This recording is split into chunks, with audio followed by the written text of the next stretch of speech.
어제까지만 해도 다음 빌보드 차트 1위는 캐디언 OST 헌트릭스의 골든이 될 것이라는 분석이 나왔는데, 이 분석이 하루 만에 잡히는 아주 기이한 일이 벌어졌습니다. 헌트릭스의 골든을 제치고 1위를 차지한 건 팝의 여왕 테일러 스위프트였는데요. 테일러 스위프트라면 원래도 빌보드 1위를 밥 먹듯 하는 고인물이긴 하지만, 그래도 하루 만에 1위가 바뀌다니 참 신기한 일이었습니다.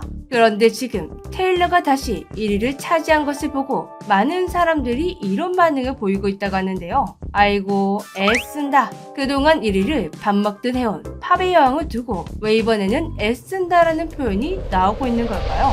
테일러가 나오면 끝난다. K-POP 데몬터스의 OST 골든이 미국 차트에서 무자비한 도전 깨기를 이어가고 있을 때, 골든에 밀려버린 팝스타의 팬덤은 이런 말을 하며 스스로를 위로했었습니다. 지금이야 골든이 잘 나가지만 테일러 스위프트가 컴백하면 이 강정기도 끝이야. 그런데 이 말은 그냥 팬들의 바람이 아니었습니다. 테일러 스위프트의 이력을 보면 이런 말이 나올 만도 했습니다. 빌보드 주간 앨범 차트 1위 69주로 역대 최다 기록을 보유 중, 테일러가 기록을 세우기 전 빌보드 최대 기록 보유자는 67주 1위를 차지했던 엘비스 프레슬리였습니다. 여기까지만 봐도 그녀가 팝의 역사를 새로 썼다는 걸 알 수가 있는데, 테일러의 영향력은 음악뿐만이 아니었습니다. 가수 활동만으로 10억 달러 이상의 재산을 모은 첫 음악가, 미국 내에서 정치, 사회 이슈까지 흔드는 압도적인 영향력을 가진 그런 인물이죠. 그런 가수다 보니 테일러가 새 앨범을 내면 이번에는 1위를 할 수 있을까가 아니라 이번에는 몇 주 동안 1위를 하고 있을까, 이게 궁금해지는 가수입니다. 그래서 캐디언의 골든이 아무리 잘 나가도 늘 이런 전제가 깔려 있었죠. 그래봤자 테일러가 나오면 정의가 될걸?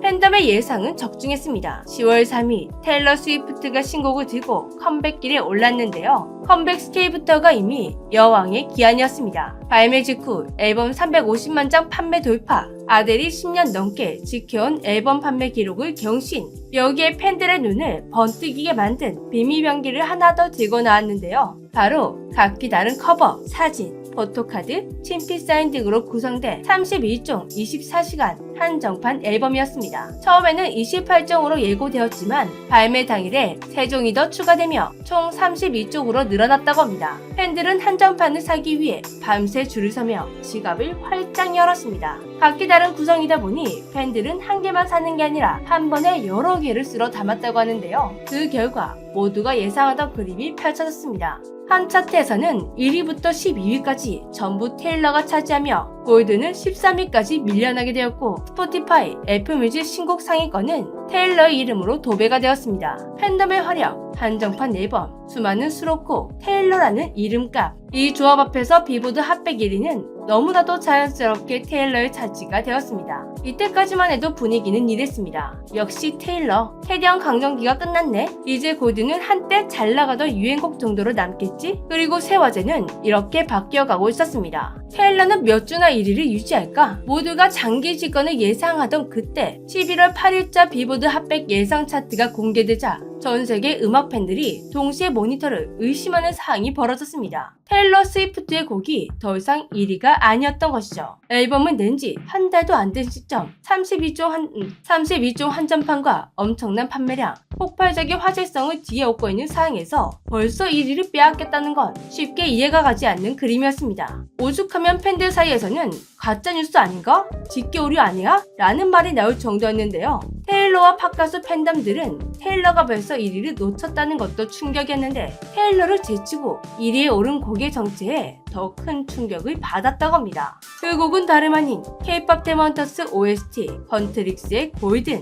테일러 스위프트가 등반하면서 정리된 줄 알았던 캐디언의 골든이 모두의 예상을 깨고 다시 1위를 재탈환한 것입니다. 테일러까지 집을 털리게 되며 캐디언 신화는 이렇게 마무리가 되는가 했는데요. 이 사건 이후 바로 크리스마스 시즌이 되었기 때문에 막을 수 없는 존재들이 상위 순위권을 착착착 차지하면서 캐디언의 골든도 테일러 스위프트의 신곡도 쭉 밀려나 버렸기 때문입니다. 그래도 이 시기 역시 테일러 스위프트는 골든 아래에 위치해 있었는데요. 그런데 크리스마스 시즌이 끝나자마자 빌보드 핫백 예측에서 다시 골든이 1위 재탄환을 하게 될 것이라는 분석이 나오자 테일러 스위프트는 다급하게 공격 카드를 꺼내들었다고 합니다. 바로 앨범 레코드 배송 일정을 조정하는 것. 원래는 다음 주 발송 예정이었던 바이닐 배송을 갑작스럽게 이번 주로 앞당긴 것입니다. 이게 왜 중요한가 하면 빌보드 집계 방식 때문이라고 하는데요. 디지털 음원 스트리밍은 재생된 주간의 집계, 실제 앨범은 결제일이 아니라 배송 주간 기준으로 집계, 즉 배송 시점을 조정하면 특정 주간의 판매량을 집중시켜 차트 성적을 끌어올릴 수 있다는 뜻입니다. 그런데 이건 테일러만 쓰는 비겁한 수법이 아니라 업계에서 비일비재하게 쓰이는 수법이라고 합니다. 피처링 남발이나 앨범 버전을 20에서 30종씩 쏟아내는 것에 비하면 비교적 순한 편에 속하는 전략이었습니다. 그런데 테일러의 이런 대응으로 인해 팬덤과 대중에게는 테일러의 신곡보다 골든에 대한 이미지가 더욱 각성되고 있습니다. 세계 최정상 팝의 여왕 테일러 스위프트조차 배송 시점까지 바꾸면서 대응을 해야 할 정도로 골든이라는 한국의 위상이 커졌구나. 그만큼 골든의 존재감이 무시할 수 없는 수준이 되어버렸다는 아주 뚜렷한 신호였기 때문입니다. 한편 이번 테일러의 앨범 전략으로 인해 테일러의 팬덤 내부에서는 살짝의 분열이 일어나게 됐다고 하는데요. 앞서 말했듯이 이번 앨범은 32종의 24시간 한정판이라는 엄청난 변형, 한정 전략을 펼쳤습니다. 각기 다른 커버, 새로운 사진과 구성, 포토카드, 친필 사인 버전, 덕후 입장에서는 모으는 재미가 있다는 긍정적인 의견도 많았지만 일부 팬들은 이렇게 말했습니다. 이쯤 되면 앨범이 아니라 굿즈 장사가 아니냐. 또 이렇게 많은 앨범 버전을 찍어낸 것은 아델의 오랜 기록을 넘기기 위해 기획된 전략이 아니냐는 의심의 눈초리도 뒤따랐다고 합니다. 그리고 테일러의 대응을 본 해외와 한국 네티즌들의 반응은 꽤 직설적이었는데요. 아우 이렇게까지 애써서 1위를 하고 싶은 건가? 와, 1위에 대한 집착이 장난 아니다. 앨범을 30종, 40종씩 내는 것도 모자라서 이제는 배송 일정까지 조절해. 이거 보면 골든이 얼마나 무서운 곡인지 알겠다. 그 테일러 스위프트가 이렇게까지 해야 겨우 경쟁이 되는 수준이라니. 누군가는 테일러를 향해 너무 상술이 과하다고 비판하고 또 누군가는 차트 경쟁이 이렇게 치열한 시대라면 이해할 만한 전략이라고 옹호했습니다. 그런데 테일러에게도 나름의 사정이 있다고 합니다.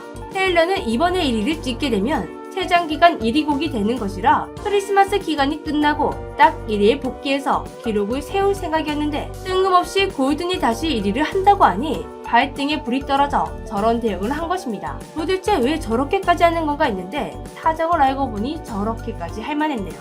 아무튼 테일러의 노력은 성공했습니다. 원래 골든이 1위로 예상되었던 빌보드 핫백 예측 차트에서 이제는 테일러 스위프트가 골든을 제치고 1위에 올라섰습니다. 아직까지 포인트 차이가 많이 나지 않기 때문에 어떻게 될지는 모르겠지만 캐디언 측에서는 딱히 순위를 높이려는 노력 같은 건 하지 않고 있으니 결국은 노력을 하고 있는 테일러가 1위를 하지 않을까 싶은데요. 빌보드의 여왕조차 단순한 인기 경쟁을 넘어 전략과 상수를 총동원해야만 더욱 맞상대할 수 있었던 곡 골든. 이 대결 구도만으로도 앞으로 꽤 오랫동안 음악 팬들 사이에서 회자가 될 만한 아주 흥미진진한 사건이 된 것 같습니다. 그런데 다음 주 빌보드 차트에서 1위의 골든이 딱 뜬다면 진짜 더 레전드 사건이 되지 않을까요? 지금까지 재미지였습니다. 안녕.